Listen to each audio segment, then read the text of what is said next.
नमस्कार, मैं दीपक दादी स्वागत करता हूं आप सभी का।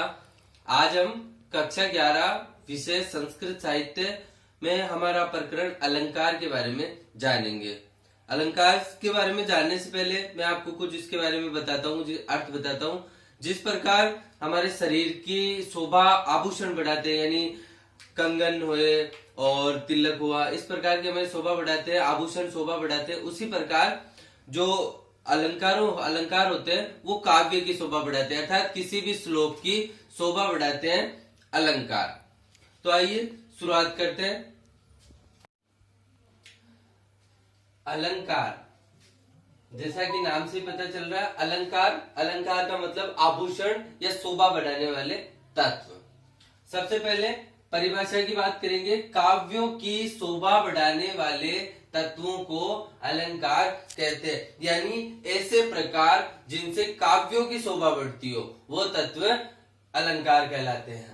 इसके बाद अलंकारों के प्रकार। अलंकार कितने टाइप्स होते हैं, यानी कितने भागों में इन्हें बांटा गया है। तो अलंकारों को दो भागों में बांटा गया है, शब्द अलंकार और अर्थ अलंकार। जैसा कि नाम से ही पता चलता है, जो अलंकार यानी ऐसे अलंकार जो कि शब्दों के द्वारा, अपने शब्दों के माध्यम से जिनकी गणना करते हुए हम काव्यों का मतलब होता है श्लोक, तो काव्यों की शोभा में वृद्धि करते हैं, शब्द अलंकार कहलाते हैं। यानी ऐसे अलंकार जिनकी गणना यानी किसी काव्य की या किसी श्लोक की पहचान हम अगर शब्दों के माध्यम से करते हैं, उन्हीं के शब्दों को देख करके कि भाई इस प्रकार का दो शब्द आ रहे, समान शब्द आ रहे, तो इस प्रकार अगर हम उसकी गणना करते हैं या फिर किसी अलंकार की पहचान हम शब्दों के माध्यम से करते हैं, तो वह अलंकार शब्द अलंकार कहलाता है। एक बार वापस ध्यान देंगे, ऐसा अलंकार जिसकी पहचान हम शब्दों के माध्यम से करेंगे वह अलंकार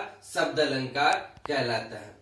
उसी प्रकार इसमें देखिए दो उदाहरण भी हैं, अनुप्रास और यमक। दो अलंकार ऐसे होते हैं जिनकी गणना या फिर जिनकी पहचान हमेशा शब्दों के माध्यम से होती है। आपको एक एग्जाम में या परीक्षाओं में एक श्लोक दिया हुआ रहेगा, उस श्लोक में कुछ ऐसी निशानियां या फिर लक्षण होंगे जो कि समान होंगे, तो उस प्रकार अगर आप शब्दों के माध्यम से उसकी पहचान कर लेते हो तो वो शब्द अलंकार। और अर्थ अलंकार, जो अलंकार अर्थ के द्वारा, अर्थात किसी अलंकार की पहचान उसके अर्थ के द्वारा, जैसे हम हिंदी अनुवाद करते हैं और हिंदी अनुवाद में हम उसकी पहचान करते हैं, तो अर्थ के द्वारा जिस काव्य की शोभा में वृद्धि करते हैं, यानी इस काव्य की शोभा में वृद्धि करते हैं, उसके आभूषणों के समान जिसकी शोभा बढ़ती है, अर्थ अलंकार कहते हैं, उसे अर्थ अलंकार कहते हैं। जैसे उपमा और रूपक। हमें ध्यान रखना है, कक्षा 11 में और कक्षा 12 में अलग अलग अलंकारों को दिए गए हैं, हम उन्हीं के बारे में आगे चर्चा करेंगे। तो सबसे पहले हमने जाना दो अलंकार होते हैं, शब्द अलंकार और अर्थ अलंकार। शब्द अलंकार में हम शब्दों के माध्यम से काव्य की शोभा को बढ़ाते हैं या काव्य की शोभा बढ़ाते हैं, अनुप्रास और यमक जिसके उदाहरण थे। और जो अलंकार अर्थ के द्वारा काव्य की शोभा में वृद्धि करते हैं, अर्थ अलंकार कहते थे, उसमें उपमा और रूपक है। आइए हम एक अनुप्रास के बारे में जानते हैं, जो कि पहला अलंकार है हमारे पाठ्य वस्तु का।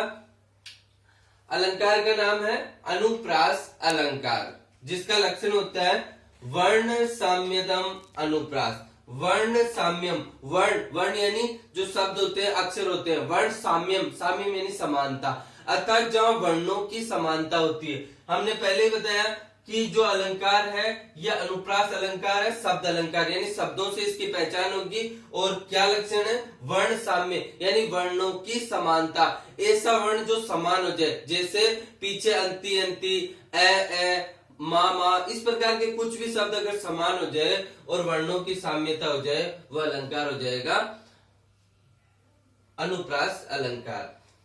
हिंदी अनुवाद देखेंगे, समान वर्णों की आवृत्ति ही अनुप्रास अलंकार है, यानी अर्थात समान वर्णों की आवृत्ति ही अनुप्रास है, यानी वर्ण होंगे वो समान होंगे। आइए एक उदाहरण के माध्यम से आपको समझने का प्रयास करता हूँ और उम्मीद करता हूँ आपको अनुप्रास अलंकार पहली बार में समझ में आ जाएगा। उदाहरण देखेंगे, वहंती वर्षंती नवंती भांति ध्यायंती नृत्यंती समाश्वंती नदो घना मतो गजा वनांता प्रिय वीणा शिखिन प्लवंगा।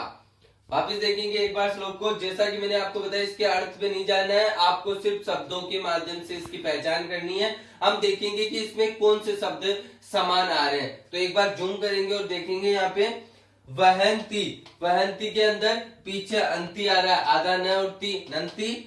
वर्षंती, इसमें भी पीछे न उठती अंति आ रहा है। नवंती, नवंती में भी पीछे अंति आ रहा है। और भांति, भांति में भी पीछे अंति आ रहा है। उसी तरीके से ध्यायंती, ध्यायंती में भी पीछे अंति आ रहा है। नृत्यंती, इसमें भी अंति आ रहा है। और समास्वंती, इसमें भी अंति आ रहा है। तो इस प्रकार हम देखेंगे कि सबके अंदर अंति आ रहा है। अंति का जो हो रहा है वो सबके अंदर अंति अंति अंति अंति, यहाँ पे भी अंति, यहाँ पे भी अंति और यहाँ पे भी अंति, यानी वर्णों की यहाँ पे हो रही है समानता। और जहां पर वर्णों की समानता होती है वह अनुप्रास अलंकार होता है। इस प्रकार हमने आज अनुप्रास अलंकार के बारे में पढ़ा। उम्मीद करता हूं आप लोगों को सबको समझ में आ गया होगा। इसी के साथ अगले वीडियो में हम आगे के अलंकारों के उदाहरण और लक्षणों के बारे में जानेंगे। जय हिंद, जय भारत, नमस्कार।